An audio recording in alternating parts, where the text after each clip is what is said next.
problem now is future peace. That is your job in Germany. By your conduct and attitude while on guard inside Germany, you can lay the groundwork of a peace that could last forever. Or just the opposite.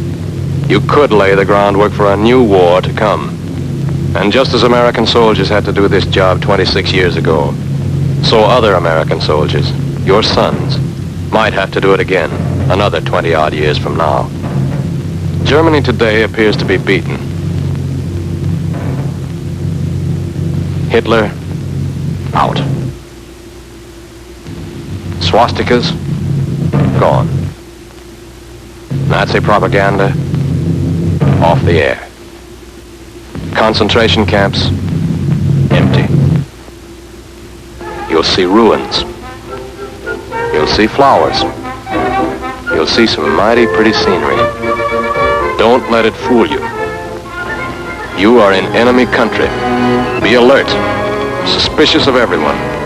Take no chances. You are up against something more than tourist scenery. You are up against German history. It isn't good. This book was written chapter by chapter, not by one man, not by one Führer. It was written by the German people. Chapter 1. The Führer, Bismarck. The title, Blood and Iron. The armies, German. Under the Prussian Bismarck, the German Empire was built.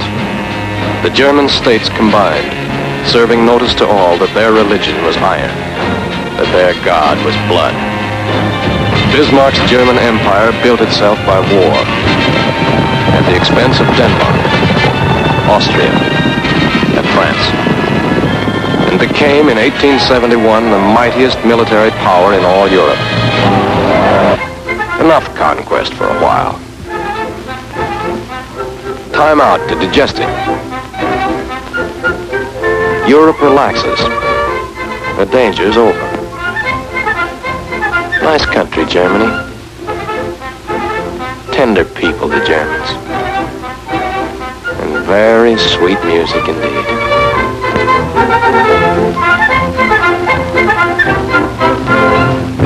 Chapter 2. A new Führer. Kaiser Wilhelm. New title. Deutschland über alles. Germany over all. And the same tender German people who smacked us with their World War I against Serbia, Russia, France, Belgium, Italy, Britain, and the United States of America.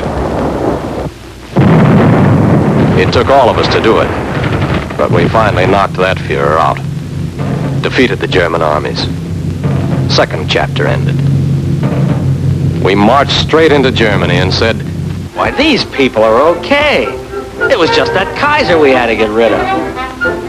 You know, this is really some country. When it comes to culture, they lead the whole world." We bit. We poured in our sympathy. We pulled out our armies. And they flung chapter 3 in our faces. Führer number 3. Slogan number 3. Today, Germany is ours. Tomorrow, the whole world. Oh, hell, this is where we came in. Yeah. This is where we came in. And chapter 4? Could be. It can happen again. The next war. That is why you occupy Germany. To make that next war impossible. No easy job. In battle, you kept your wits about you. Don't relax that caution now. The Nazi party may be gone, but Nazi thinking, Nazi training, and Nazi trickery remain. The German lust for conquest is not dead. It's merely gone undercover. Somewhere in this Germany are the SS guards, the Schutzstaffel, the Gestapo gangsters. Out of uniform. You won't know them, but they'll know you. Somewhere in this Germany are stormtroopers by the thousands, out of sight, part of the mob, but still watching you and hating you. Somewhere in this Germany, there are 2 million ex-Nazi officials, out of power, but still in there, and thinking about next time. Remember that only yesterday, every business, every profession was part of Hitler's system. The doctors, technicians, clockmakers, postmen, farmers, housekeepers, toy makers, barbers, cooks, dock workers. Practically every German was part of the Nazi network. Guard particularly against this group. These are the most dangerous. German youth. Children when the Nazi Party came into power. They know no other system than the one that poisoned their minds. They're soaked in it. Trained to win by cheating. Trained to pick on the weak. They've heard no free speech. Read no free press. They were brought up on straight propaganda. Products of the worst educational crime in the entire history of the world. Practically everything you believe in, they have been trained to hate and destroy.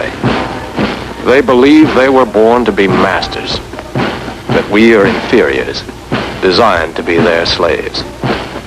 They may deny it now, but they believe it, and will try to prove it again. Don't argue with them. Don't try to change their point of view. Other Allied representatives will concern themselves with that. You are not being sent into Germany as educators. You are soldiers on guard. You will observe their local laws, respect their customs and religion, and you will respect their property rights. You will not ridicule them. You will not argue with them. You will not be friendly. You will be aloof, watchful, and suspicious. Every German is a potential source of trouble. Therefore, there must be no fraternization with any of the German people. Fraternization means making friends. The German people are not our friends. You will not associate with German men, women, or children. You will not associate with them on familiar terms, either in public or in private. You will not visit in their homes, nor will you ever take them into your confidence. However friendly, however sorry, however sick of the Nazi Party they may seem, they cannot come back into the civilized fold just by sticking out their hand and saying, "I'm sorry." Don't clasp that hand. It's not the kind of a hand you can clasp in friendship. But there are millions of Germans. Some of those guys must be okay. Perhaps. But which ones? Just one mistake may cost you your life. Trust none of them. Someday, the German people might be cured of their disease. The super race disease. The world conquest disease.